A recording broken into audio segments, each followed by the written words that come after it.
हाँ, राधे राधे दोस्तों, कैसे हो आप? आशा करती हूँ अच्छे होंगे, स्वस्थ होंगे, मस्त होंगे। दोस्तों, हरियाली तीज का एक बहुत ही विशेष महत्व है। शिव जी को प्राप्त करने के लिए माता पार्वती ने हरियाली तीज का व्रत किया था। तब शिव जी को हरियाली तीज का व्रत बहुत ही प्रिय है और शिव जी ने माता पार्वती को उनके पूर्व जन्म के बारे में याद दिलाने के लिए उनको हरियाली तीज का वृत्तांत सुनाया और कहा कि शिव जी ने पार्वती जी से बताया कि हे पार्वती, बहुत समय पहले तुमने हिमालय पर मुझे वर के रूप में पाने के लिए घोर तप किया था। इस दौरान आपने अन्न जल त्याग कर सूखे पत्ते चबाकर दिन व्यतीत किए थे। किसी भी मौसम की परवाह किए बिना निरंतर तप घोर तपस्या आपने की।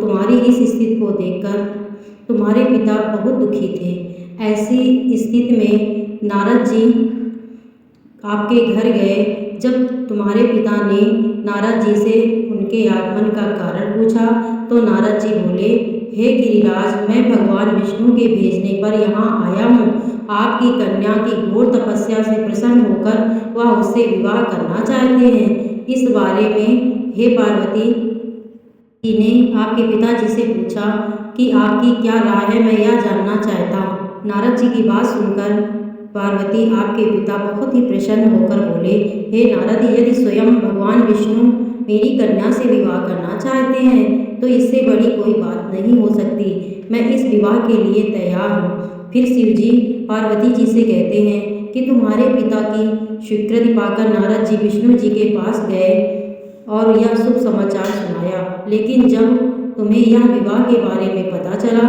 तो तुम्हें बहुत ही दुख हुआ। तुम मुझे कैलाशपति शिव को मन में अपना पति मान चुकी थी। तुमने अपने व्याकुल मन की बात अपनी सहेली को बताई।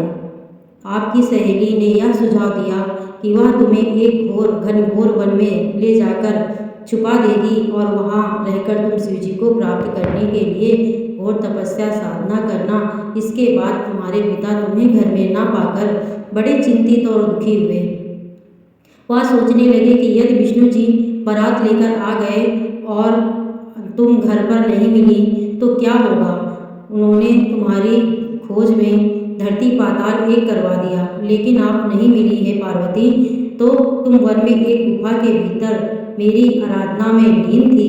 भद्रपक्ष तृतीय शुक्ल को तुमने रेत से एक शिवलिंग का निर्माण कर मेरी आराधना की, जिससे प्रसन्न होकर मैंने तुम्हारी मनोकामना पूर्ण की। इसके बाद तुमने अपने पिता से कहा कि पिताजी, मैंने अपने जीवन का लंबा समय भगवान शिव की तपस्या में बिताया है और भगवान शिव ने मेरी तपस्या से प्रसन्न होकर मुझे स्वीकार भी कर लिया है। अब मैं आपके साथ एक ही शर्त पर चलूँगी कि आप मेरा विवाह भगवान शिव के साथ ही करें।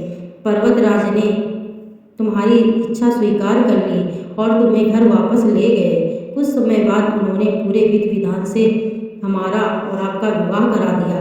भगवान शिव जी ने पार्वती जी से कहा कि हे पार्वती, तृतीया को तुमने मेरी आराधना करके जो व्रत किया था उसे के परिणाम स्वरूप हम दोनों का विवाह संभव हो सका।